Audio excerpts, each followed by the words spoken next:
प्रार्थना करते हैं। हम आगे जैसे वर्शिप में पढ़ने जा रहे हैं, आप सबकी मदद कीजिए, सही मन के साथ खुश होकर आराधना करने में इसमें हम सब लोगों की मदद कीजिए, यीशु के नाम से आमीन।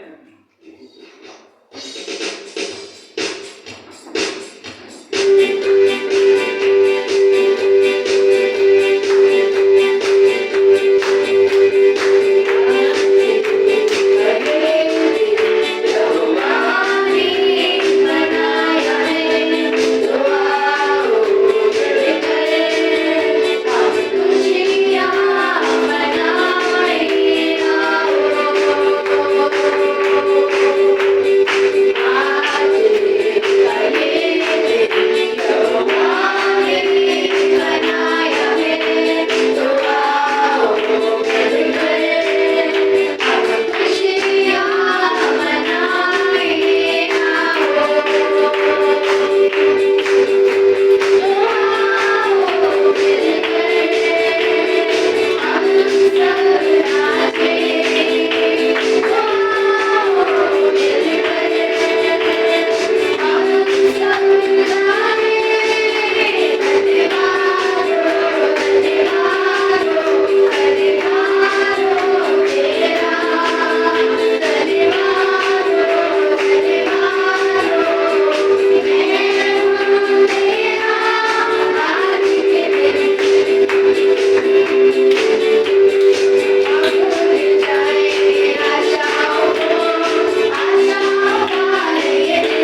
Yes, Lord. Thank you, Jesus. स्तुति रूपी बलिदान जो हमारे होठों का फल है, बाइबल कहती है सर्वदा उसे चढ़ाया करें। यीशु। अगर आज धन्यवाद बलिदान है तो भी चढ़ाइए, क्योंकि वो उसके योग्य है। Yes. आज उस परमेश्वर का धन्यवाद करें जिसने हमें इस जीवों की भूमि पे जीवित रखा है। Yes, Father. हमारी जरूरतों को पूरा किया है, हर दिन हमें सुरक्षा दी है। Thank you, बीमारियों Jesus. से, दुर्घटनाओं से, Thank you, Lord. गलत बातों से हमें और हमारे बच्चों को, हमारी नौकरियों को, हमारे बिजनेस, जो कुछ आप करते हो उसके परमेश्वर ने अभी तक आपको संभाला है। धन्यवाद। आपकी जरूरतों को पूरा करने के लिए रास्तों को बनाया है और बना भी रहा है। उसने धन्यवाद करे परमेश्वर। Thank you, Jesus. कि परमेश्वर बहुत कुछ लोगों के साथ गलत हो सकता था, मेरे साथ ही, लेकिन तूने मुझे सुरक्षा दी। Thank you, Jesus. मेरे परिवार को सुरक्षा दी, मेरे बच्चों को सुरक्षा दी, मेरे जीवन साथी को सुरक्षा दी। हमारी आमदनी के साधनों को खुला रखा कि हम कमा सके और अपनी जरूरतों को पूरा कर पाए।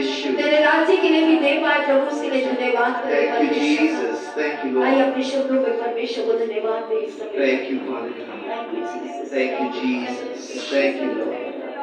Oh, thank you, Jesus. हर भलाई के लिए प्रभु, हर जगदाई के लिए, हर आशीषों के लिए प्रभु, हर प्रभु बार जब हम टूटे गिरे आपने हमें संभाला प्रभु। धन्यवाद करते हैं परमेश्वर। आज आप हमारे साथ है प्रभु, आपका धन्यवाद हो परमेश्वर। आज प्रभु आपकी शांति जो हमारे जीवनों को, हमारे मनों को घेरे हुए है, आज प्रभु उसके लिए धन्यवाद करते हैं प्रभु। आज हम जीवतों की भूमि में प्रभु आपकी आराधना करने के लिए स्वतंत्र है, आजाद है, स्वस्थ है प्रभु। धन्यवाद करते हैं परमेश्वर। आज धन्यवाद करते हैं प्रभु, धन्यवाद करते हैं आपने सारी जरूरतों को पूरा किया प्रभु, सारी इच्छाओं को पूरे करने वाले परमेश्वर आप हैं। धन्यवाद करते हैं प्रभु। Thank you, Jesus. Thank you, Lord. Thank you, Jesus. Thank you, Lord.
अभिषेक से प्रभु आज हमें भरिए यीशु के नाम से, एक नए आनंद से प्रभु, एक नई शांति से प्रभु, एक नए बल से प्रभु, एक नई शक्ति से प्रभु, एक नई चंगाई से प्रभु, एक नए जीवन से भरिए यीशु मसीह के नाम से परमेश्वर। एक नया अनुभव प्रभु हम आप में प्राप्त करने वाले बन सके, एक नई ऊंचाई प्रभु हम आप में प्राप्त करने वाले बन सके परमेश्वर। थैंक यू जीसस, धन्यवाद करते हैं परमेश्वर। आज आप हम में बढ़ने वाले बन सके और हम अपने आप में घटने वाले बन सके यीशु के नाम से। आज सहायता मदद कीजिए यीशु के नाम से। हम में से हर एक को छूकर बदलिए प्रभु और मसीह के जैसा, प्रभु आपके जैसा बनने में सहायता कीजिए यीशु के नाम से। शरीर से कार्यों को प्रभु अपने जीवन से उतार कर आत्मा के फलों को, आत्मा के कार्यों को प्रभु अपने जीवन में पहनने में, बढ़ने में सहायता कीजिए यीशु के नाम से। हम धन्यवाद करते हैं प्रभु, अपने जीवनों को आपके हाथ में सौंपते हैं। आज प्रभु जो आशीषें, जो भलाइयां आपने हमारे लिए की है, सबके लिए धन्यवाद करते हैं। विश्वास करते हैं आप हमारे बीच में हैं, आप हमें छू रहे हैं परमेश्वर, आप हमसे बातें करेंगे परमेश्वर। आज आपके वचनों के लिए हमें एक स्थिर मन दीजिए यीशु के नाम से, एक शांत मन दीजिए प्रभु, एक निडर मन दीजिए प्रभु, एक केंद्रित मन दीजिए यीशु मसीह के नाम से प्रभु। आज धन्यवाद करते हैं, विश्वास करते हैं आप जो प्रभु बोलने वाले परमेश्वर है, जीवित परमेश्वर है प्रभु। आज हमसे, हमारी परिस्थितियों से, हमारे मनों से आप बात करेंगे परमेश्वर। धन्यवाद करते हुए, विश्वास करते हुए, अपने जीवनों को आपके हाथ में सौंपते हुए ये सारी प्रार्थना यीशु मसीह के नाम से मांगते हैं। आमीन, आमीन।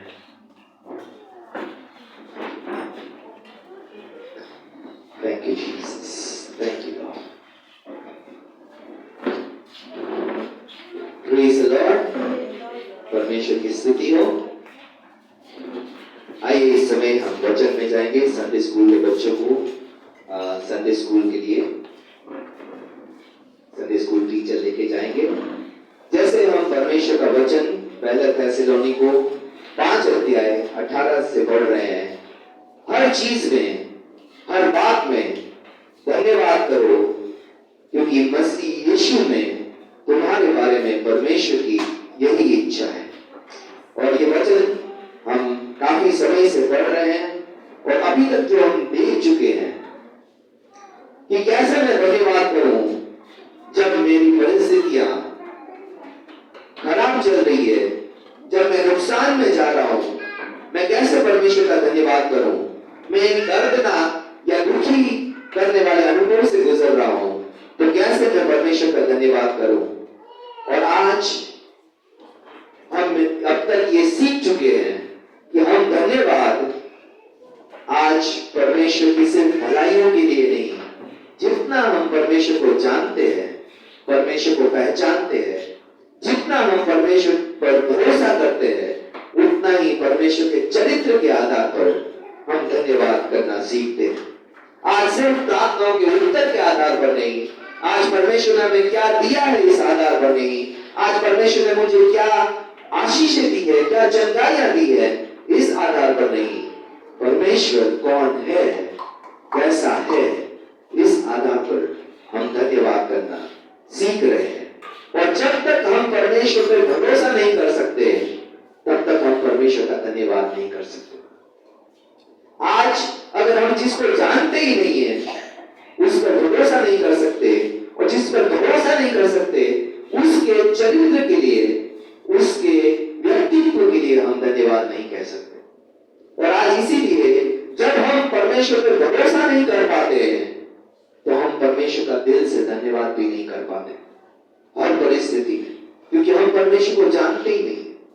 आज मैं परमेश्वर पर भरोसा ही नहीं करता हूं, तो कैसे हर परिस्थिति में परमेश्वर पर विश्वास करूंगा, कैसे मैं कहूंगा परमेश्वर भला है, चाहे मेरी परिस्थितियां आज बुरी हो, परमेश्वर भला है और वो हर एक बुराई को मेरी भलाई में बदलेगा। आज हम किसी व्यक्ति पर भरोसा नहीं कर सकते जिसे हम नहीं जानते, और आज उस व्यक्ति को जानने के लिए हमें हमें उस व्यक्ति के समझना, उस व्यक्ति के साथ समय बिताना जरूरी है। और आज हम जितना एक व्यक्ति को जानते हैं उतना ही हम या तो भरोसा कर सकते हैं या तो अविश्वास कर सकते हैं।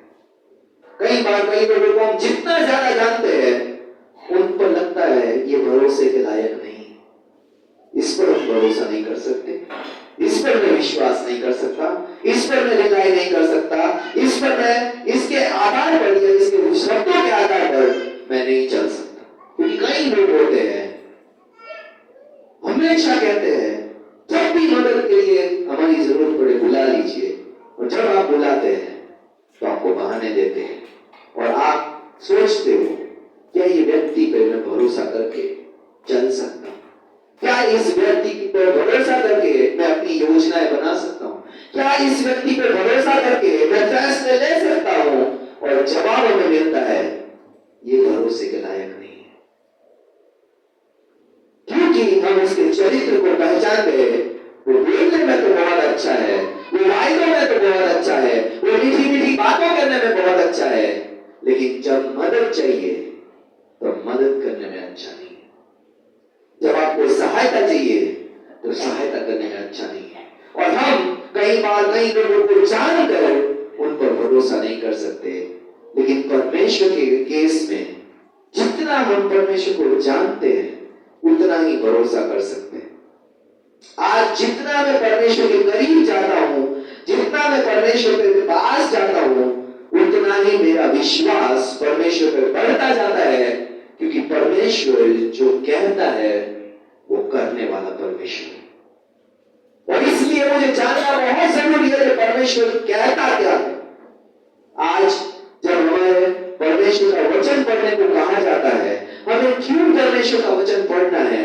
क्योंकि आज हमें समझना है कि परमेश्वर कहता क्या है, परमेश्वर ने योजना क्या बनाई, परमेश्वर चाहता क्या है, परमेश्वर मेरे लिए क्या वायदे करता है, ये जानना बहुत जरूरी है।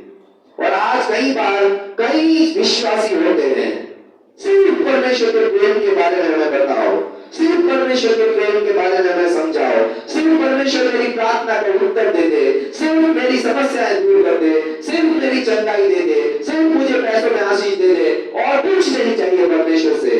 तो आप परमेश्वर के भरोसा नहीं कर पाएंगे जब परिस्थितियां आपके जीवन में मुश्किल आ जाए, क्योंकि अभी तक आपने सिर्फ परमेश्वर को एक ही रूप में जाना है।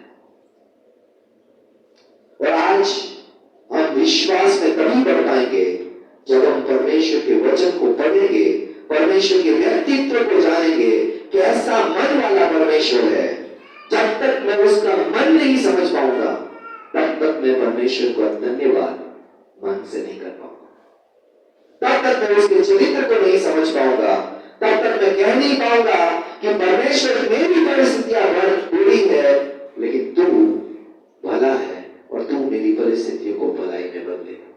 क्योंकि हमें लगता है परमेश्वर तो मेरी प्रार्थना को उत्तर नहीं दे रहा है, परमेश्वर तो मेरे पति में ये काम नहीं कर रहा, परमेश्वर मेरे बच्चे में ये काम नहीं कर रहा, परमेश्वर ये द्वार नहीं खोल रहा है, परमेश्वर ये चंगाई नहीं दे रहा है, परमेश्वर ये आशीष नहीं दे रहा है, क्योंकि अभी तक हमने परमेश्वर के मन को जाना ही। और आज जब तक हम परमेश्वर के मन को नहीं जान पाएंगे तब तक हम हर परिस्थिति में परमेश्वर पे भरोसा नहीं कर पाएंगे, और अगर भरोसा नहीं कर पाएंगे तो हम परमेश्वर के चरित्र के आधार पर परमेश्वर का धन्यवाद नहीं कर पाएंगे। आज लोगों यानी कि वचन क्या है? वचन परमेश्वर के इरादे हैं, जो परमेश्वर के विचार है जो अपने लोगों के लिए रखता है। आज परमेश्वर आपके बारे में क्या सोचता है, मेरे बारे में क्या सोचता है, वो सिर्फ परमेश्वर का वचन ही हमें बता सकता है, कोई मनुष्य आपको नहीं बता सकता। आज परमेश्वर का मन में क्या बातें हैं ये सिर्फ लिखा हुआ शब्द नहीं है, ये ऐसा परमेश्वर का वचन है जो परमेश्वर के इरादों को, परमेश्वर के विचारों को, परमेश्वर के मन को बताता है। और अगर हम अपने बाइबल को नहीं पढ़ते हैं तो हम परमेश्वर की नकारात्मक छवि लेकर दुनिया में घूमते रहेंगे। परमेश्वर तो बहुत क्रोध करने वाला परमेश्वर, परमेश्वर परमेश्वर शर्त पे ही आशीष देता है। परमेश्वर तो मेरी भलाई चाहता ही नहीं है। परमेश्वर मेरी प्रार्थना को उत्तर नहीं देना चाहता। परमेश्वर मुझे आशीष देना नहीं चाहता, मेरे परिवार को शांति देना नहीं चाहता, मेरे लिए, मेरे बच्चों के लिए अच्छा भविष्य नहीं चाहता। परमेश्वर को ये करने को ना बोल रहा है, परमेश्वर को वो करने को ना बोलता है, क्योंकि आप अभी तक वचन से परमेश्वर को समझ ही नहीं पाए।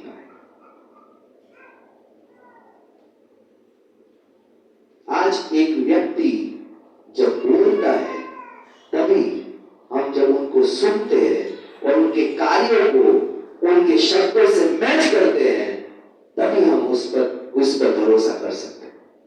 आज कई विश्वासी कहते हैं हम तो बहुत विश्वास करते हैं, बहुत विश्वास करते हैं, हर गलत काम से अपना काम निकलवाते हैं और कहते हैं परमेश्वर मेरा भरोसा तुझ पर। कौन सा भरोसा? आज अगर हम परमेश्वर के वचन के विरोध में जाकर सारा काम करते हैं और कहते हैं परमेश्वर मैं तुझ पर विश्वास करता हूं, तो हमारा क्या विश्वास हुआ? आज हमें परमेश्वर के विचारों को समझना है। परमेश्वर कैसा परमेश्वर है, परमेश्वर क्या करने वाला, क्या वायदे देने वाला परमेश्वर है, वो परमेश्वर का वचन बताता है। और यदि हम बाइबल पढ़ते हैं तो पवित्र आत्मा हमसे बात करते हैं और हम शिक्षा लेते हैं वचन की, तो हम परमेश्वर को बेहतर रूप से समझते हैं कि परमेश्वर कौन है। नहीं तो हम परमेश्वर के बारे में गलत विचार लेकर अपने जीवन में नाश की तरफ आगे बढ़ जाएंगे। क्योंकि इस्राएलियों के जीवन में परमेश्वर उनकी समस्याएं बढ़ाने वाला परमेश्वर था। जैसे ही फैरो ने उनका काम बढ़ा दिया, मूसा से कहने लगे तेरे परमेश्वर की वजह से, तेरी वजह से हमारा जीवन मुश्किल हो गया। क्या परमेश्वर उनके जीवनों को मुश्किल बनाना चाहता था? परमेश्वर उनको गुलामी में से छुड़ाना चाहता, लेकिन वो परमेश्वर के मन को समझ ही नहीं पाए। उन्होंने सोचा परमेश्वर तो हमारे जीवन को और मुश्किल बनाना चाहता है। जब रेगिस्तान में सामने लाल समंदर था, पीछे फैरो की सेना थी, वो परमेश्वर के मन को ही नहीं समझ पाए और कहने लगे परमेश्वर हमें नाश करने के लिए ले आया है, क्योंकि आगे समंदर है, पीछे फैरो की सेना है, हमें अब कौन बचाएगा? क्योंकि वो परमेश्वर के मन को नहीं जानते थे। और आज हर विश्वासी जो परमेश्वर के मन को नहीं समझता है, वो कभी भी धन्यवाद मन से नहीं कर पाता है। मुश्किल परिस्थितियों में उसके मुंह से क्या, उनके विचारों में भी धन्यवाद नहीं आता है। और परमेश्वर को कोसना, बड़बड़ाना, परमेश्वर पे इल्जाम लगाना, परमेश्वर के बारे में नकारात्मक बोलना, परमेश्वर के अगुओं से लड़ना, ये सब कुछ शुरू कर देता है, क्योंकि वो परमेश्वर के मन को नहीं समझा।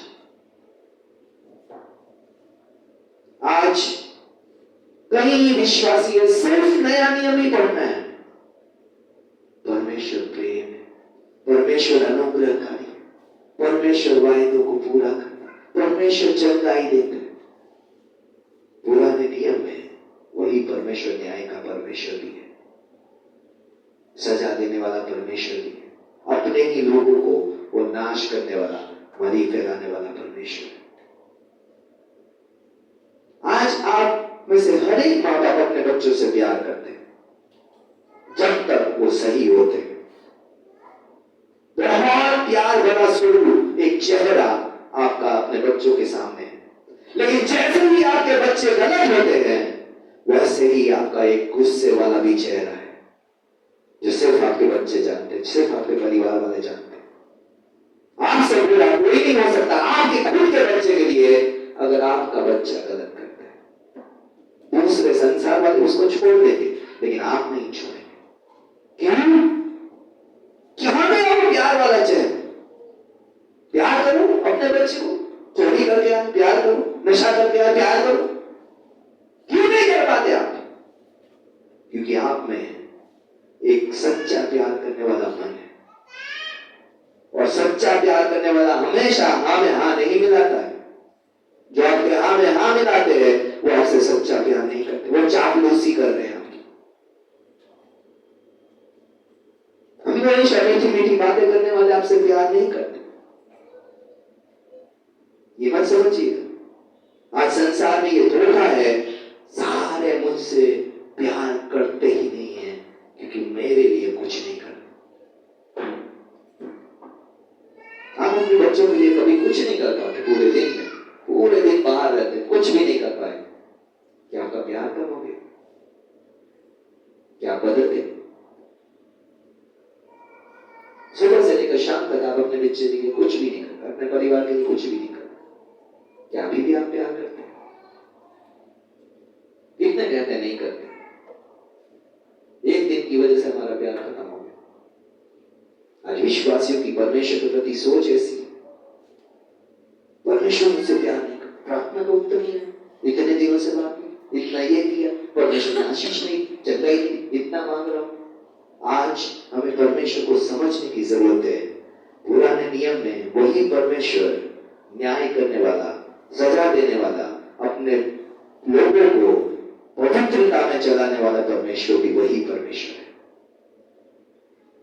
आज अगर परमेश्वर को जानना चाहते हैं तो पुराना नियम, नया नियम दोनों पढ़ना है और दोनों बराबर पढ़ना है, क्योंकि पुराने नियम का परमेश्वर भी वही प्यार करने वाला परमेश्वर है जो नए नियम का परमेश्वर है।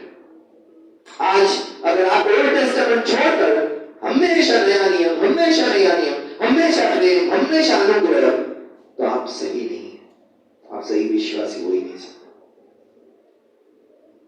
आज कलीसियाएं मीठी मीठी बातों से भरती जा रही है, कोई किसी को सच बताना नहीं चाहता, कोई किसी से उसके जीवन की गलत बातों के लिए बात ही नहीं करना चाहता। आज कोई मानना ही नहीं चाहता कि परमेश्वर पापों से पश्चाताप के लिए बोलने वाला परमेश्वर, पापों से सजा देने वाला परमेश्वर है, न्याय करने वाला, अपने लोगों को मारने वाला परमेश्वर है, जब अपने लोग पाप से नहीं सुधरते। आज सिर्फ परमेश्वर को दिमाग से जानना काफी नहीं है, अनुभव लेना भी जरूरी है। आज परमेश्वर मुझसे प्यार करता है, परमेश्वर मुझसे प्यार करता है, आपको कैसे पता चला परमेश्वर आपसे प्यार करता है? कौन सा अनुभव है आपके जीवन में जिससे आप बोल सकते हो परमेश्वर मुझसे प्यार करता है? और कौन सा अनुभव है जिसके आधार पर आप कह सकते हो परमेश्वर मुझसे प्यार नहीं करता? आज हम जब तक अनुभव नहीं लेंगे तब तक हमारा ज्ञान सिर्फ किताबी ज्ञान है, और किताबी ज्ञान संसार में नहीं चलते। इसलिए परमेश्वर का वचन कहता है, चखो और देखो, परखो और देखो कि परमेश्वर भला है। परमेश्वर ने ये नहीं कहा मेरे बारे में पढ़ो और मुझे जान लो, कहा कभी मेरे बारे में किसी से पूछ लो मैं कैसा परमेश्वर, कहा कभी? परमेश्वर ने कहा चखो, परखो, मुझे आजमाओ और जान लो कि मैं भला परमेश्वर। आज एक व्यक्ति परमेश्वर को तभी जान सकता है जब वह निजी अनुभव से परमेश्वर के वायदों को अपने जीवन में पूरा होते हुए देख सकता है। अगर आप परमेश्वर के 1000 वचन जानते हैं, एक वचन भी आपने अनुभव से परमेश्वर को अपने जीवन में महसूस नहीं किया है, तो आपका सारा ज्ञान जीरो है, आप परमेश्वर को कुछ भी नहीं जानते, क्योंकि अनुभव हमें परमेश्वर के नकारात्मक सोच से आजाद करते हैं। दाऊद ने कहा परमेश्वर भला है, और ये उसने तब नहीं कहा जब वो गोलियत को मार के आ रहा था, उसने तब कहा जब साउल उसकी जान के पीछे पड़ा था, मारा मारा भाग रहा था, और परमेश्वर को कहता है परमेश्वर तू भला है। आज जब परिस्थितियां आपको मार मार के भगाती है, हर एक जगह से आप हार मान चुके होते हैं, तब क्या परमेश्वर भला है आपको दिखता है? क्योंकि उसके अनुभव थे। जब भालू उसके सामने आया, शेर उसके सामने आया, उसने कहा परमेश्वर तू मेरी सहायता कर, और उसने परमेश्वर की सहायता से, लिखा हुआ है, भालू और शेर दोनों को मार दिया। और जब गोलियत से लड़ने गया तब उसने फिर से कहा परमेश्वर तू भला है, मैं हथियारों से नहीं तेरे नाम से जय पाऊंगा। अनुभव होते हैं वो आपको मुश्किल परिस्थिति में परमेश्वर की भलाई में भरोसा करने में एक पत्थर के समान मदद करते हैं। नहीं तो भावनाओं में हम बह जाते हैं, वो कोई मुझे प्यार नहीं करता, परमेश्वर मेरी प्रार्थना का उत्तर नहीं दे रहा, परमेश्वर मेरी हर एक समस्याओं को बढ़ा रहा है। दाऊद की भी समस्या बढ़ गई और उस समस्या बढ़ते में उसने कहा परमेश्वर भला है, क्योंकि उसके अनुभव भलाई के थे। आज हमारे लिए समझना जरूरी है, एक गहरी संगति, एक गहरा रिश्ता परमेश्वर से होना बहुत जरूरी है। जब तक हम विश्वास में नहीं बढ़ सकते, जब तक हम परमेश्वर के चरित्र को, परमेश्वर के काम करने के तरीके को नहीं समझ पाते। क्योंकि जब तक हम परमेश्वर को करीब से जानेंगे, तभी जब मैं मुश्किल समय से गुजरूंगा, परमेश्वर के वचन आकर मुझे थामेंगे।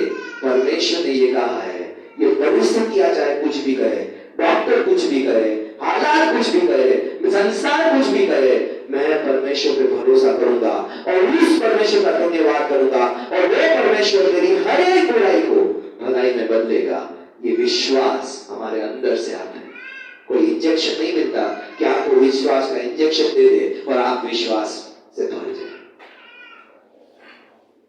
अनुभव आपके अंदर से कहते हैं परमेश्वर भला है, मेरी परिस्थितियां मुश्किल है, मेरी परिस्थितियां आज बेकार है, मेरा परिवार मुझे छोड़ चुका है, चाहे सारे मेरे से मुंह मोड़ चुके हैं, आज हर मुश्किल परिस्थिति मेरे जीवन में है, लेकिन वो भला परमेश्वर सब बातों को मेरी भलाई के लिए बदलेगा। आज बहुत नकारात्मक सोच, बहुत नकारात्मक परिस्थिति हर एक विश्वासी के जीवन में आती। वचन कहता है बुद्धिमान मनुष्य के जीवन में और मूर्ख मनुष्य के जीवन में, दोनों के जीवनों में लहरें उठी, आंधी आई, हवाएं बहने लगी और उनके घर पर टकराने लगी, उनके जीवन से टकराई। एक का घर स्थिर रहा, एक का गिर गया, क्योंकि वचन कहता है जो वचन सुनकर उस पर नहीं चलता है, वो उस मूर्ख इंसान की तरह है जिसने बालू पे अपना घर बनाया, रेत पे अपने घर बनाया, भावनाओं पे अपना घर बनाया। परमेश्वर ने मेरी आज चंगाई दे दी, ओ हम भावनाओं में कहते हैं परमेश्वर जैसा भला कोई नहीं है, प्रार्थना को उत्तर नहीं आया, ओ परमेश्वर तो मेरे लिए कुछ चाहता ही नहीं है भला। एक बार विश्वासी पहाड़ पर विश्वास के चढ़ जाता है, एक बार गड्ढे में गिर के कहता है परमेश्वर तो है ही नहीं, परमेश्वर तो मुझसे प्यार ही नहीं। ऐसा जीवन होता है जो परमेश्वर के वचन और अनुभव के आधार पर नहीं, सिर्फ भावनाओं के आधार पर परमेश्वर करता रहता है। और आज इसीलिए हमें समझना है, रोमियो 8 अध्याय 28 वचन कहती है सब बातें मिलकर उनके लिए अच्छाई या भलाई के लिए काम करती है जो परमेश्वर के उद्देश्य से बुलाए गए हैं और जो परमेश्वर से प्यार करते हैं। सब बातें भलाई में कब बदलेगी? दो शर्तें।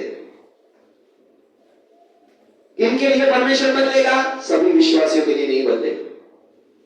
जो परमेश्वर से प्यार करते हैं और जो परमेश्वर की इच्छा में चलना चाहते हैं, उनके लिए परमेश्वर सब बातों को भलाई में बदलेगा।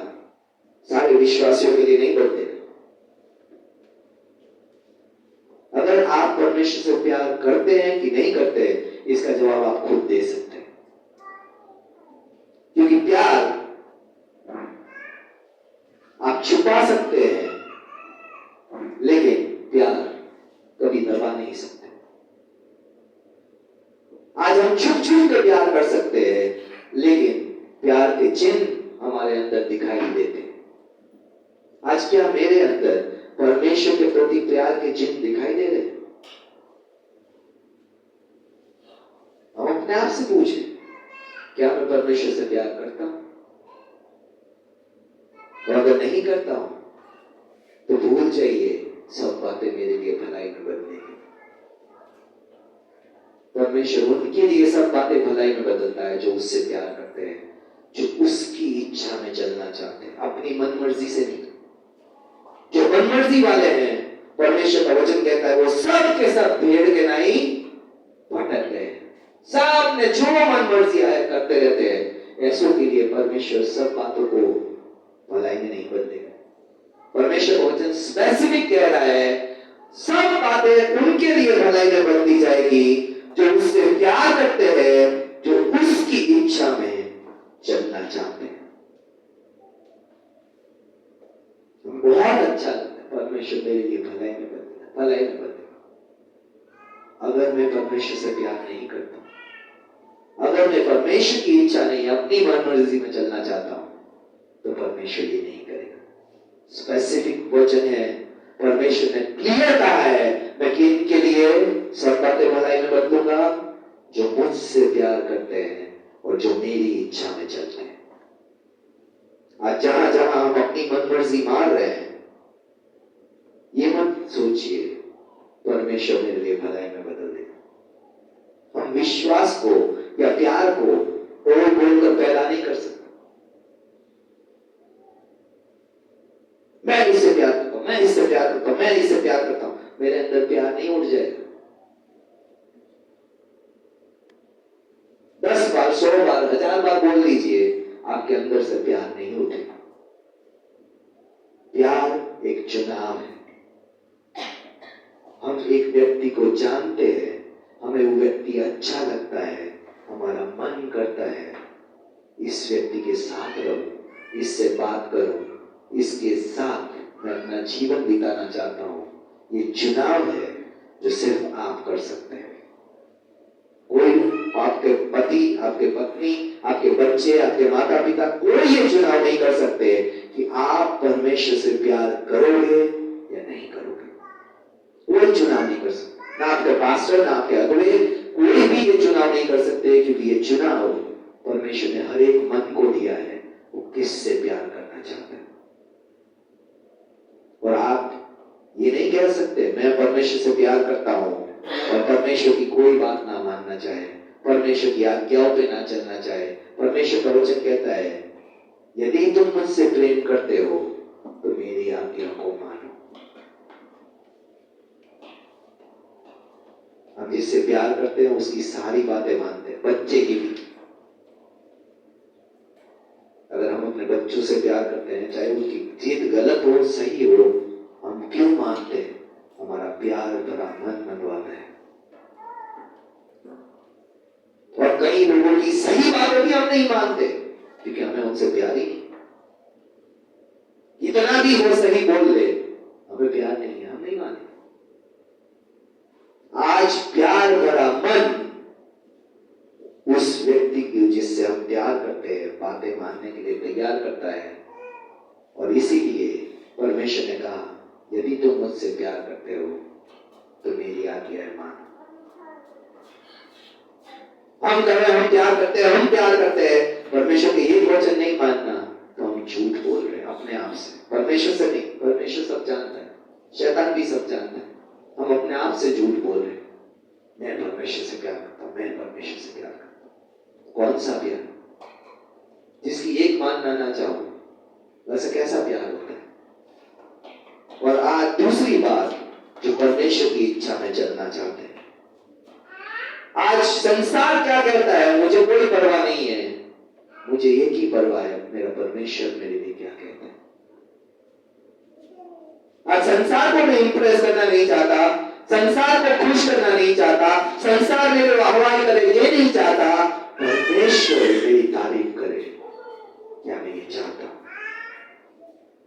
और मुझे पता है परमेश्वर किन बातों को सराहता है और किन बातों से घृणा करता है।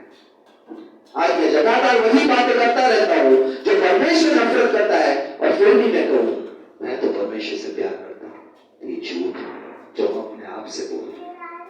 और इसलिए दोनों बातें समझना है। आज एक बात और समझनी जरूरी है कि परमेश्वर हर एक जीवन के लिए एक योजना रख रहा है ना। परमेश्वर हर एक जीवन को ऊपर उठाना चाहता है, हर एक जीवन को परमेश्वर भली योजनाओं से, भली आशीष से भरना चाहता है। और परमेश्वर कहता है कि मेरे पास तेरे लिए योजना है जो तेरी भलाई की है, तेरी आशीषों की है, तेरे कुशल की है, और आखिर में तेरी सारी इच्छाएं पूरी करने की है। परमेश्वर के पास योजना है। लेकिन परमेश्वर की योजना परमेश्वर हमसे बात करता है तो परमेश्वर हमें सीधा एंड रिजल्ट दिखाता है। कई बार जब परमेश्वर लोगों से बात करते हैं वो बहुत खुश हो जाते हैं, परमेश्वर ने मुझसे बात की, परमेश्वर मुझसे भविष्यवाणी करवाना चाहता है, परमेश्वर मुझसे दान वरदान देना चाहता है, परमेश्वर मेरे जीवन के द्वारा बात करना चाहता है, परमेश्वर मेरे द्वारा चंगाई करना चाहता है, परमेश्वर मेरे जीवन के द्वारा चमत्कार करना चाहता है, परमेश्वर ने दिखाया मैं लोगों को प्रचार कर रहा हूँ, लोग विश्वास में आ रहे हैं, परमेश्वर एंड रिजल्ट दिखाता है और हम उत्साहित होकर सोचते हैं परमेश्वर कल ही करेगा, कल परमेश्वर ने कल ही मेरे से भविष्यवाणी करनी है, कल से ही मेरे कलीसिया भर जाएगी, कल से ही लोग मेरे पास भीड़ लगा के आने लगेंगे, कल से ही ये सब होने लगेगा। जी नहीं, परमेश्वर अंत दिखाता है, परमेश्वर रास्ता नहीं दिखाता, है ना। आज यूसुफ को परमेश्वर ने क्या कहा? सूरज, चांद और 11 सितारे तेरे सामने दंडवत कर रहे हैं, पैर पे पड़ रहे हैं। यूसुफ तो हमारी और आपकी तरह एक्साइटेड हो गया। परमेश्वर ने कहा है, परमेश्वर ने कहा है मेरे माता, मेरी पिता, मेरे 11 भाई जो कि बड़े हैं या 11 भाई जो मुझसे पहले हैं, सारे मेरे सामने झुकेंगे, मैं अगुवा बनूंगा, मैं लीडर बनूंगा। लेकिन परमेश्वर ने उसको कभी नहीं बताया सबसे पहले तू गड्ढे में जाएगा। बताया वो तो खुशी के मारे झूम उठा, परमेश्वर ने मुझसे बात की, परमेश्वर मुझे लीडर बनाना चाहता है, परमेश्वर मेरे जीवन का उपयोग करेगा, परमेश्वर मुझे आराधक बनाएगा, परमेश्वर मुझे भविष्यवक्ता बनाएगा, परमेश्वर मेरे सामने मेरे सारे परिवार वाले झुकेंगे। सबसे पहला उसको फिर सामना करना पड़ा अपने भाइयों की जलन का। आज विश्वासी होकर मैंने एक बात सीखी, जब परमेश्वर आपसे बात करे आपके उद्देश्य के बारे में, बड़ा मुंह खोलकर सबको मत बताएं,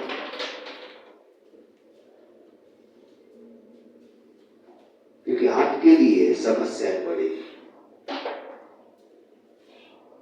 यूसुफ के जीवन से सीखिए, परमेश्वर ने कहा है परमेश्वर पूरा करेगा। यूसुफ की तरह बड़ा मुंह खोलकर सबको बताया, परमेश्वर ने मुझसे ये बोला है। सबसे पहले आप इंसानी जलन का सामना करोगे, ईर्ष्या का सामना करोगे, वो व्यक्ति के गलत स्वभाव का सामना करोगे और हो सकता है आप भी उनकी तरफ गड्ढे में फेंके जाओ। आज जब परमेश्वर आपके बारे में आपको दिखाता है, अपना मुंह बंद रखकर परमेश्वर से कहे प्रभु मुझे रास्ता दिखा, क्योंकि परमेश्वर मंजिल सभी को दिखा देता है, रास्ते के लिए उसको मन तैयार करने के लिए परमेश्वर से प्रार्थना करें। प्रभु जब परमेश्वर ने मुझसे बात की और परमेश्वर ने दर्शन दिखाया, मैंने कहा प्रभु तूने गलत व्यक्ति को चुन लिया, मैं ये काम नहीं कर पाऊंगा, मैं लोगों के सामने आंख से आंख मिलाकर बात नहीं कर पाता। 4 लोग मेरी आंखों में देखते हैं तो मुझे पसीना आने लगता है, मेरा शरीर कांपने लगता है, परमेश्वर मेरे दिमाग खाली हो जाता है, मैं कुछ बोल नहीं पाता। परमेश्वर मैं कैसे जो मुझे दर्शन दिखाएगा पूरा करूंगा। परमेश्वर रास्ता नहीं दिखाता, और यूसुफ को परमेश्वर ने दर्शन दिखाया और परमेश्वर ने कहा तेरे माता पिता, तेरे 11 भाई तेरे सामने झुकेंगे। आज हमें यह समझना जरूरी है कि वो रास्ता हमारे बदलने से शुरू होता है। क्या यूसुफ जो उसके पिता के साथ रह रहा था, क्या वो वही यूसुफ था जो प्रधानमंत्री बनने के लायक था? आपको लगता है जो पिता के साथ रह रहा था, लाड प्यार से रह रहा था, वो यूसुफ और जो प्रधानमंत्री बना वो यूसुफ दोनों सेम थे? सेम नहीं थे। बहुत बदला यूसुफ ने अपने आप को। पिता के लाडले होने से सबसे पहले गुलाम बना, अपने भाइयों के द्वारा बेचा गया, गुलामी करने लगा। परमेश्वर से पूछ सकता था, परमेश्वर तुमने तो मुझे अगुवा बनाने के लिए चुना, मैं तो यहाँ गुलाम बन गया, क्या हुआ प्रभु तेरे प्लान का? तूने क्या कर दिया मेरे साथ? तूने तो मुझे बोला था मेरे माता पिता, मेरे 11 भाई मेरे सामने दंडवत करेंगे, और यहाँ तो मैं पहले गड्ढे में और फिर गुलामी में पाया जाता। समझ में आ रही है बात? ये मत सोचिए परमेश्वर ने आज बात की और कल आप वहां पहुंच जाएंगे। अभी बहुत लंबा रास्ता बचा है। प्रभु ने दाऊद को बोला, मैं तुझे इस्राएल का राजा बनने के लिए चुनता हूं। प्रभु ने कभी कहा तुझे गोलियत का सामना करना पड़ेगा? प्रभु ने कहा तुझे साउल तेरे जीवन के पीछे पड़ जाए, तू मारा मारा फिरता फिरे, गुफाओं में छुपता रहेगा, जंगल में छुपता रहेगा? परमेश्वर ने कभी नहीं बताया। क्यों परमेश्वर मुश्किल बातें नहीं बताता? क्योंकि अगर मुश्किल बात बताता तो हम कभी परमेश्वर को हाँ नहीं कहेंगे।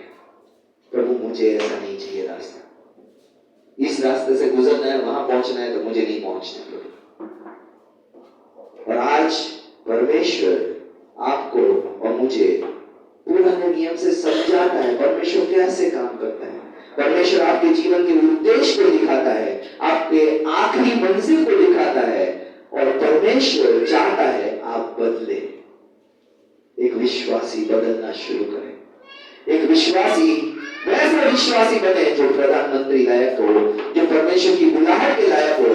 आज आप वो नहीं है जो परमेश्वर की बुलाहट को पूरा कर सके। आज आप हो सकता है झूठ बोलने वाले, ढोंग दिखाने वाले, आज आप दिखावा करने वाले, आज आप बड़ी बड़ी बातें बोलने वाले, काम नहीं करने वाले, आज आप आलसी हो सकते हैं, आज कुछ भी हो सकता है जो परमेश्वर आपके अंदर से निकालना चाहते हैं। और जब तक आप नहीं बदलेंगे तब तक परमेश्वर अपनी योजना को, वायदे को पूरा नहीं करेगा। कितना समय लगा दाऊद को?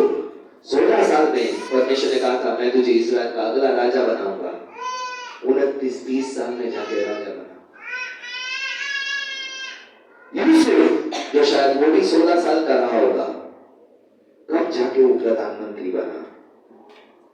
कितने साल लगे उसको व्यक्ति बनने में जो परमेश्वर चाहता है। परमेश्वर का वचन वायदा पक्का है, आपको वो बनाएगा, लेकिन पहले आपको बदलेगा, पहले आपको सुधारेगा, पहले आपके जीवन में आपकी सोच बदलेगा, आपके जीवन जीने का तरीका, आपका बोलने का तरीका, आपका व्यवहार करने का तरीका, सब कुछ बदलेगा। और वो यूसुफ बनाएगा जो प्रधानमंत्री के लायक हो, वो यूसुफ बनाएगा जो अगुआ बनने के लायक हो, वो दाऊद बनाएगा जो राजा के पद पर बैठ करने के लायक हो। आज हम बुरे समय में सोच ही नहीं पाते परमेश्वर ने अभी भी मुझे अगुआ करने के लिए बनाया। सब भूल जाते परमेश्वर ने क्या वायदा किया था, परमेश्वर ने क्या बोला था, परमेश्वर ने क्या चंगाई की वायदा किया है, परमेश्वर ने आपके लिए क्या दान वरदान का वायदा किया है, परमेश्वर ने आपको क्या बुलाहट से बुलाया है, सब भूल जाते हैं जब हम परमेश्वर के मुश्किल समय से गुजरते हैं। और हम भूल जाते हैं परमेश्वर ने मुझे अभी भी राजा बनने के लिए बुलाया है, परमेश्वर ने अभी भी मुझे अगुआ बनने के लिए बुलाया है, परमेश्वर ने अभी भी वही बुलाहट से बुलाया है, लेकिन मुझे बदलने की जरूरत है। जब इस्राएल को परमेश्वर ने बोला मैं तुझे वायदे के देश में ले चलूंगा, क्या परमेश्वर झूठ बोल रहा था? परमेश्वर झूठ नहीं बोल रहा, लेकिन परमेश्वर ने कितना समय लगाया, क्योंकि उनकी सोच गुलामों वाली थी। एक गुलाम सोच वाला व्यक्ति आशीषों के वायदे में नहीं पहुंच सकता। वो सोच से गुलाम थे, शरीर से आजाद हो गए थे, लेकिन अभी भी सोच गुलामों वाली थी। हमें तो मुफ्त का खीरा चाहिए, हमें तो मुफ्त का मांस चाहिए, हमें तो अनलिमिटेड, कोई और ला के दे, कोई और पका के दे, हम तो खाए और मेहनत करते हैं। सोच गलत है, उनकी लड़ने वाली सोच ही नहीं थी। अगर परमेश्वर ने उनको बोला होगा कि तुम ऐसे राक्षसी लोगों का सामना करोगे, उनको हराओगे, तो कहते परमेश्वर हमें नहीं जाना, क्योंकि जब भी उन्होंने देखा हम तो उनके सामने टिट्टी दिख रहे हैं, हमें नहीं लड़ना है परमेश्वर। और और चाहता है कि हम उस रास्ते से गुजरे जो धन्यवाद भरा रास्ता है, और परमेश्वर से कहे, प्रभु तू मुझे बदल, प्रभु तूने जिस बुलाहट से बुलाया है उसके लायक मुझे बना। प्रभु आज मैं नहीं संभाल पाऊंगा, अगर तू आज ही मुझे उस बुलाहट में ले जाएगा, मैं बहुत गलतियां करूंगा। परमेश्वर ने हर एक को अलग अलग बुलाहट दी है, और आज परमेश्वर ने कभी किसी दो लोगों को एक बुलाहट नहीं दी। याकूब को परमेश्वर ने अलग बुलाहट दी, ईसाऊ को अलग बुलाहट दी। जुड़वा भाई शायद एक साथ जन्मे हुए बच्चे, परमेश्वर ने दोनों को लिए अलग बुलाहट दी। आज हम एक परिवार से हो सकते हैं, हो सकता है एक ही खून हमारे अंदर हो, लेकिन परमेश्वर की बुलाहट कभी भी एक नहीं होती। जैसे हमारा फिंगरप्रिंट, चाहे कितने भी जुड़वा बच्चे हो, हर एक का फिंगरप्रिंट अलग है। परमेश्वर की बुलाहट अलग है, परमेश्वर की योजना अलग है, परमेश्वर के काम करने का तरीका अलग है, परमेश्वर का बदलने का तरीका सबके लिए अलग अलग है। और आज हमें ये समझना है कि मैं परमेश्वर के हाथ में वो मिट्टी हूं, वो चाहे तो मुझे मटका बनाए, वो चाहे तो मुझे गमला बनाए, वो चाहे तो मुझे एक अच्छा सा प्रेजेंटेबल पीस बनाए। परमेश्वर की मर्जी है वो मुझे क्या बनाए। कोई माली को कहता नहीं, कोई कुम्हार को कहता नहीं है तुझे ये मिट्टी से मटका बनाना है, ये मिट्टी से ये बनाना है। हमें परमेश्वर को के हाथ में एक मिट्टी के समान अपने जीवन को सौंपने की जरूरत है। क्या करेगा परमेश्वर को तय करने दें। आज मैं आराधक बनूं, मैं प्रचारक बनूं, मैं भविष्यवक्ता बनूं, मैं ये बनूं, मैं वो बनूं, ये मेरी चुनाव नहीं है, परमेश्वर का चुनाव है। मैं क्या बनूंगा, मेरे बच्चे क्या बनेंगे, मेरा परिवार का सदस्य क्या बनेगा, मेरी पत्नी क्या बनेगी, मेरा पति क्या बनेगा, वो परमेश्वर चुनता है। चाहे हम विश्वास में हैं, चाहे हम एक ही परिवार में हैं, लेकिन परमेश्वर की बुलाहट हर एक के लिए अलग है। एक परिवार में भी परमेश्वर दो व्यक्ति को एक बुलाहट नहीं देते। एक प्रार्थना में अच्छा है, एक आराधना में अच्छा है, एक वचन में अच्छा है, एक प्रचार में अच्छा है, एक बोलने वाला है, एक चुप रहने वाला है। हर एक के परिवार में परमेश्वर ने अलग बुलाहट, अलग सोच रखी है। और जब तक हम ये नहीं समझेंगे, हम कंपीट करते रहेंगे, लड़ते रहेंगे। मुझे इसका अच्छा लगता है, जैसे याकूब को उसके भाई की आशीष अच्छी लगती थी, और ईसाऊ को याकूब का खाना अच्छा लगता। आज हमें यह समझनी है कि परमेश्वर कभी भी हमारी इच्छा के अनुसार हमें नहीं बनाता, वो अपनी इच्छा के अनुसार हमें बनाता। हम क्या करेंगे ये परमेश्वर चुनेगा, हम क्या सेवा करेंगे वो परमेश्वर चुनेगा, हम क्या बुलाहट करेंगे वो परमेश्वर चुनता है, हम किस परिवार में जन्मेंगे परमेश्वर चुनता है, हम किससे शादी करेंगे शायद वो भी परमेश्वर ही चुनता है। नहीं तो आप और मैं शायद अपने जीवन साथी को कभी नहीं चुनते, चाहे हमारी लव मैरिज हो चाहे अरेंज मैरिज हो। आज हम शायद अपने बच्चों को कभी नहीं चुनते अगर परमेश्वर ने ना चुना होता। आज हर समय में हमें याद रखना है परमेश्वर के हाथ में हर फैसला है, और मुझे उसकी इच्छा जाननी है, तभी मैं विश्वास से चल पाऊंगा। आप सोचते हैं कहां से विश्वास आता है पहाड़ों को हिलाने का? परमेश्वर की बुलाहट, परमेश्वर ने मुझे किस लिए बुलाया। जब मैं वो जान लेता हूं कि परमेश्वर तू मेरे जीवन से चाहता क्या है, मेरे अंदर एक सुपरनेचुरल कॉन्फिडेंस, एक ऐसा आत्मविश्वास आता है। हर एक परिस्थिति में वो खड़ा रहता है, हर एक परिस्थिति में आपको विश्वास में चलाता है, हर एक परिस्थिति में आपको परिस्थितियों को बदलने वाला विश्वास, पहाड़ों को हटाने वाला विश्वास परमेश्वर के वचन से, परमेश्वर की इच्छा से आता है। परमेश्वर ने मुझे इसलिए चुना है, परमेश्वर ने मुझे ये सेवकाई दी है, परमेश्वर मुझे सफल करेगा, परमेश्वर मुझे आशीष देगा, परमेश्वर मेरी जरूरत पूरी करेगा, परमेश्वर मेरी सुरक्षा करेगा, परमेश्वर मेरे बच्चों के जीवन के लिए उज्जवल भविष्य के रास्तों को खोलेगा। कहां से आता है ये भरोसा? परमेश्वर की इच्छा जानने से। जब मुझे पता है मैं वो कर रहा हूं जो परमेश्वर चाहता है तो मुझे कोई संसार की ताकत हिला नहीं सकती। और अगर मैं वही नहीं जानता हूं तो आज कितना भी विश्वास कर लूं, मेरे अंदर कोई विश्वास नहीं होगा, क्योंकि मुझे पता ही नहीं है परमेश्वर चाहता क्या है। और जब तक मुझे ये नहीं पता तब तक मेरा जीवन चाहे कितने भी साल का हो व्यर्थ है। मूसा को 80 साल में पता चला परमेश्वर ने मुझे इस्राएल को छुड़ाने की बुलाहट दी, और 80 साल में उसने सेवकाई शुरू की और वो सफल सेवकाई करने वाला बना। आज कोई आपका जीवन इतने बड़े नहीं हुए, कोई आप में से कोई 80 साल का नहीं है। आज भी जान सकते हैं परमेश्वर आपके जीवन से चाहता क्या है, और अगर जान लेंगे तो आपका बाकी का जीवन जो है वो सफल हो जाएगा। या बाकी का जीवन अगर नहीं जानेंगे तो ऐसे ही गोल गोल घूमते खत्म हो जाएगा। क्या किया? बच्चे पैदा किए, बच्चों को बड़ा किया, और एक प्रचारक ने कहा जानवर में और इंसान में फर्क क्या है? बच्चे वो भी पैदा करते हैं, बच्चों को वो भी बड़ा करते हैं। क्या फर्क है जानवर और इंसान?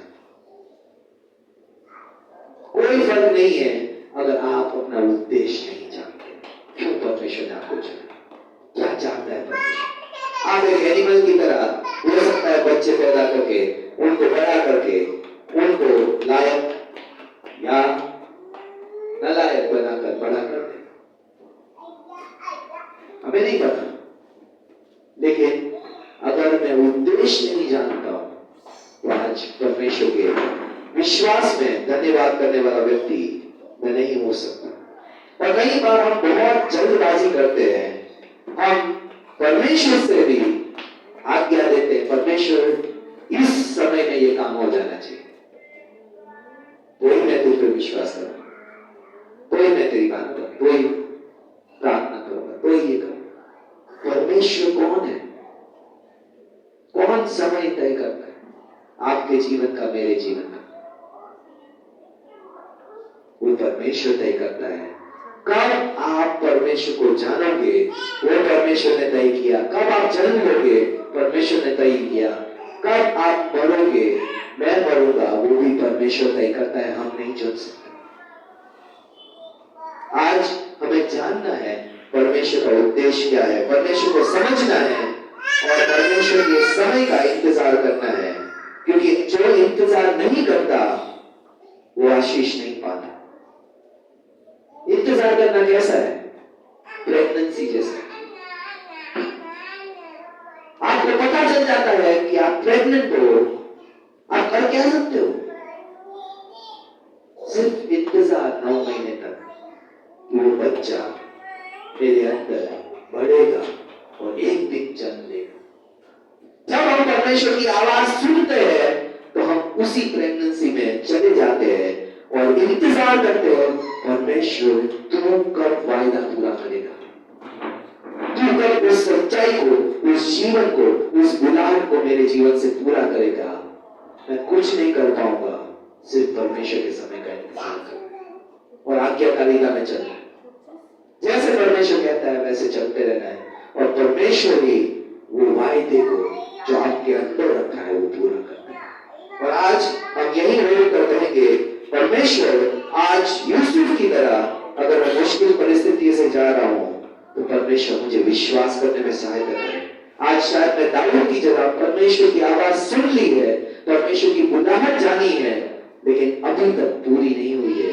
परमेश्वर मुझे बदल, परमेश्वर मुझे वो व्यक्ति बना जो तेरी बुलाहट को पूरा कर सके, जो तेरे उद्देश्य को पूरा कर सके। और अगर आपने अभी तक परमेश्वर से उद्देश्य नहीं जाना कि आपके जीवन का क्या उद्देश्य है, परमेश्वर आपके जीवन से चाहता क्या है, तो इस समय परमेश्वर से आज से मांगना शुरू कीजिए। परमेश्वर तू बता, तूने मुझे क्यों चुना है, तू क्यों विश्वास में लाया, तूने मुझे क्यों जन्म दिया, तू इस संसार में मुझसे क्या करवाना चाहता है, क्या उद्देश्य पे चलाना चाहता है, मुझे बता प्रभु, क्योंकि नहीं तो मेरा जीवन व्यर्थ हो जाएगा। आइए इस समय परमेश्वर के पास आए और परमेश्वर को कहे, परमेश्वर मैं तुझे जानना चाहता हूं प्रभु, आज तेरी इच्छा पे चलना चाहता हूं, तुझसे प्यार करना चाहता हूं परमेश्वर। और प्रभु दिखावे वाला प्यार नहीं, सच्चा प्यार प्रभु। आज तेरी इच्छा पे चलने वाला प्यार प्रभु।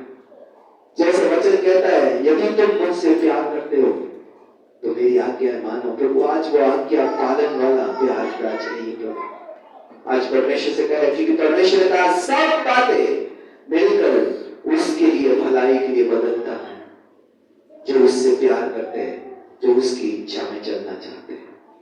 आज क्या हम परमेश्वर से प्यार करते हैं? क्या हम परमेश्वर की इच्छा में चलना चाहते हैं?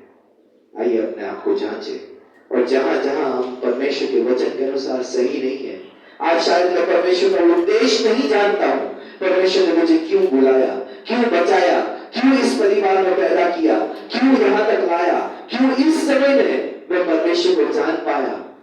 आज परमेश्वर मेरे जीवन से क्या चाहता है, क्या योजना रखता है, आज मैं जानवर नहीं हूं।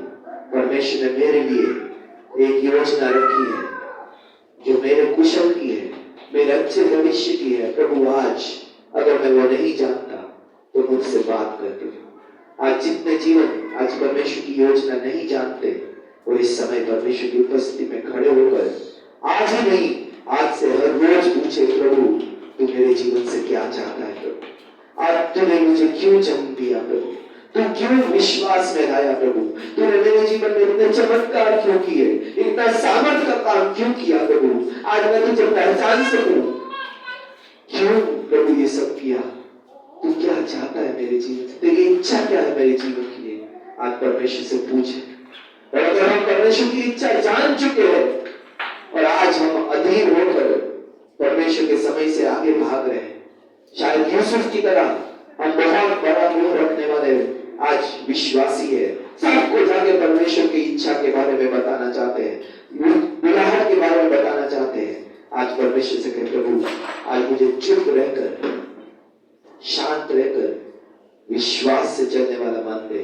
आज हो सकता है हम यूसुफ की तरह गड्ढे में पाए जाते हो सकता है आज गुलामी में पाए जाते हो, सेवकाई करने में पाए जाते हो।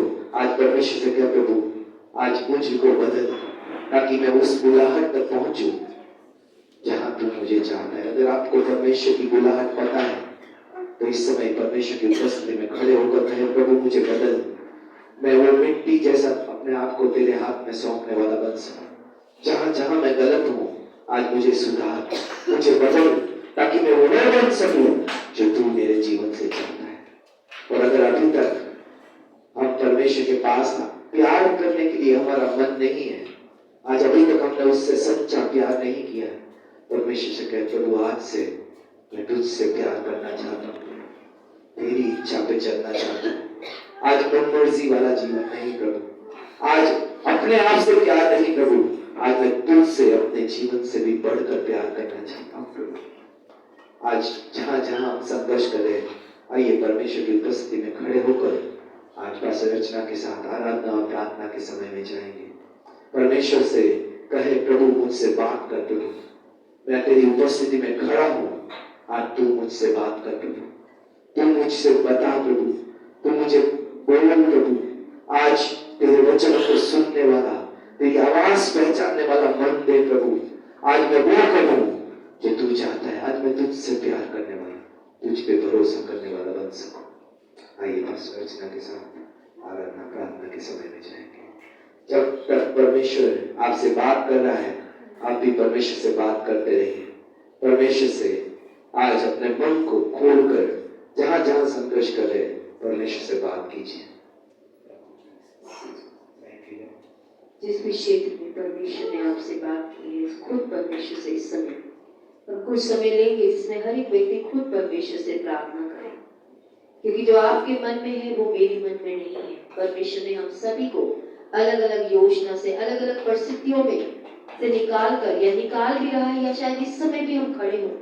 हम सभी के जीवन अलग है, हम सभी के हालात अलग है, हम सभी की बुलाहटें अलग अलग है जो परमेश्वर ने हमसे दी है। तो आइए हम खुद परमेश्वर से उस बुलाहट, उस योजना के बारे में प्रार्थना करें जहां भी आज आप अपने आप को पाते हैं। Thank you Jesus, thank you, thank you Jesus.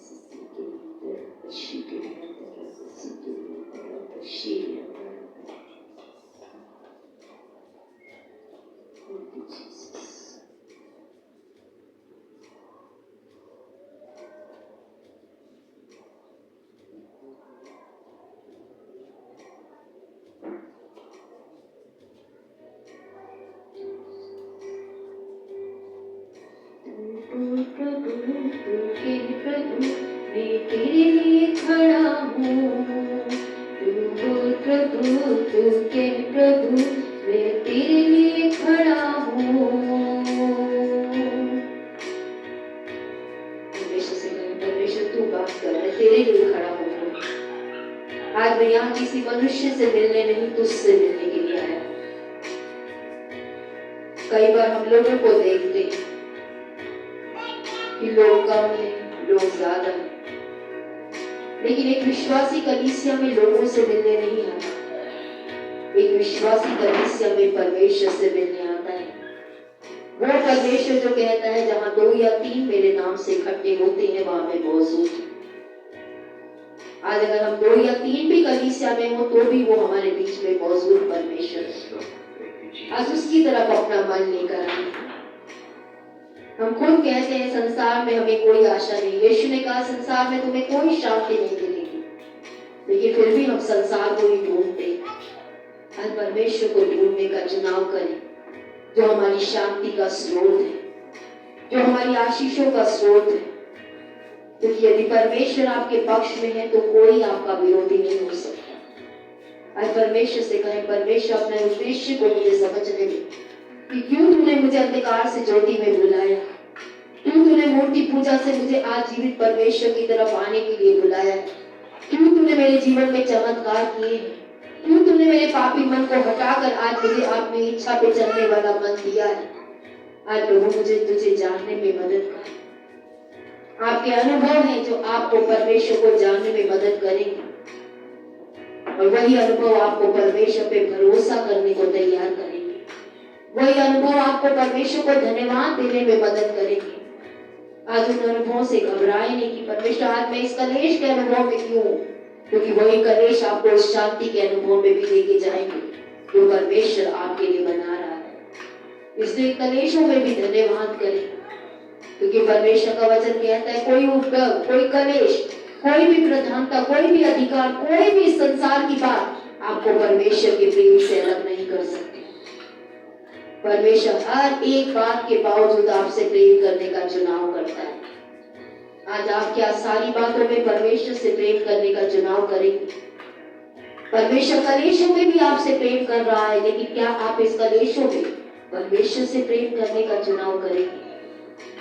आज जोखिम में, घटी में, भरी पूरी में, सभी चीजों में परमेश्वर आपसे चुनाव करता है प्रेम करने का। पर क्या आज आप अपनी घटी में, जोखिम में, समस्याओं में परमेश्वर से प्रेम करने का चुनाव करेंगे? यीशु ने पतरस से 3 बार एक ही सवाल पूछा, हे शिमोन पतरस क्या तू मुझसे प्रेम करता है? और पतरस ने 3 बार कहा, हाँ प्रभु तू सब कुछ जानता है कि मैं कई बार आज्ञाओं में भटक जाता हूँ, तू कई बार जानता है मैं तेरा इनकार कर देता हूँ, लेकिन तू ये भी जानता है कि मैं तुझसे प्रेम करता हूँ। आज परमेश्वर से कहे, परमेश्वर मेरी सारी कमियों के बावजूद तू जानता है कि मैं तुझसे प्रेम करता हूँ। आज मुझे तुझसे प्रेम करने में मदद कर, तेरी भलाई पर, तेरे भले मन पर भरोसा करने में मदद कर। आज परमेश्वर से कहे, करने से को जीवित पिता, केवल आप है जो हमारी भलाई चाहते हैं बेटा। आज प्रभु हमारी मदद कीजिए मेरे पिता, कि हम वो नादान बच्चे ना बने जो पिता की लाठी देखकर ये सोचे कि पिता मुझसे प्रेम नहीं करता। आज वचन कहता है दुख रूपी अग्नि जो तुम में भड़की है, अचंबा ना करो कि कोई अनोखी बात तुम पर आई है। और परमेश्वर जिसे पुत्र बनाता है उस पर छड़ी भी उठाता है, जिससे वो प्रेम करता है उसकी वो ताड़ना भी करता है। आज परमेश्वर ने अगर ये समय आने दिया है तो उसका धन्यवाद करें, क्योंकि वो आपको बदल रहा है। जिस योजना के लिए परमेश्वर ने आपको चुना है, जो सोचों में आज हम हैं, उस सोच के साथ हम उस बुलाहट में खड़े नहीं हो पाएंगे। यूसुफ अगर अपने पिता के घर में रहता तो कभी वो प्रधानमंत्री की जो पदवी है उसको संभाल नहीं पाता। उसे दुखों की अग्नि से निकलना था ताकि वो पद पाए जिसके लिए परमेश्वर ने उसे चुना है। आपको भी आज आप में से कई लोग हैं जो समस्याओं से निकल रहे हैं। उद्देश्य आपको नाश करना नहीं है मेरी बहनों, मेरे भाई, बल्कि आपको उस योजना के लिए तैयार करना है। आपकी गलत सोचों से, आपकी गलत समझों से आपको हटाना है ताकि आप उस जगह आ सके जिससे परमेश्वर आपको उपयोग करेगा, जिसमें परमेश्वर मुझे उपयोग करेगा, हम सभी को उपयोग करेगा। कहीं परमेश्वर मैं इस दुखों से आज लजाता नहीं हूँ, क्योंकि मैं जानता हूँ जिसने मुझ में भला काम शुरू किया है वही ईमानदार है उस भले काम को पूरा करने में। आज परमेश्वर का धन्यवाद करें। परमेश्वर धन्यवाद कि तू मुझे बना रहा है, तू मुझे सच सिखा रहा है, तू मुझे बदल रहा है। इसलिए परमेश्वर का धन्यवाद करें मेरी बहनों, मेरी बेटियों, मेरे भाई। परमेश्वर मुझे इस अनुग्रह में बने रहने में मदद करे ताकि मैं तेरी इच्छा पूरी कर सकूं। आज हालात मेरे मन को तुझसे दूर ना ले जाए, बल्कि मेरे हालात मुझे तेरे और करीब आने में मदद करे। आज इसमें परमेश्वर से मदद मांगे। सच्चे जीवित पिता, हम सभी की मदद कीजिए पिता। धन्यवाद उस प्रेम का जो आपने हमसे किया है पिता। धन्यवाद वो योजना जिसके लिए आपने हमें चुना है पिता। आज शायद हम बुलाहट जानते हैं लेकिन रास्ता नहीं जानते प्रभु जी। आज उन रास्तों में प्रभु हमें यूसुफ की तरह ईमानदार बनाइए पिता। हमें दाऊद की तरह मारे मारे फिरने में भी जब गुफाओं में वो प्रभु छुप रहा था अपनी जान बचाने के लिए पिता, लेकिन फिर भी उसने कहा चक कर देखो परमेश्वर भला है, धन्य है वो प्राणी जो उसकी शरण लेते हैं पिता।